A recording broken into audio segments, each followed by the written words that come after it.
আসসালামু আলাইকুম বাচ্চারা। আজ আমরা শিখব 5 ওয়াক্ত নামাজের রাকাতগুলো। ফজর নামাজ মোট 4 রাকাত, 2 রাকাত সুন্নত, 2 রাকাত ফরজ।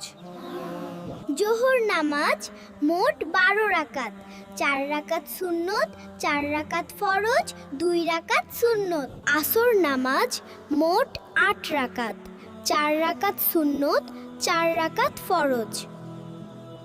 মাগরিব নামাজ মোট 7 রাকাত, 3 রাকাত ফরজ, 2 রাকাত সুন্নত, 2 রাকাত নফল। এশা নামাজ 4 রাকাত ফরজ, 2 বা 4 রাকাত সুন্নত, 2 রাকাত নফল আর 3 রাকাত বিতর। নিয়মিত নামাজ আমাদের ভালো মানুষ বানায়। চলো আমরা সবাই সময় মতো নামাজ পড়ি। আমরা প্রতিদিন নামাজ পড়ব। আল্লাহ হাফেজ, আবার দেখা হবে।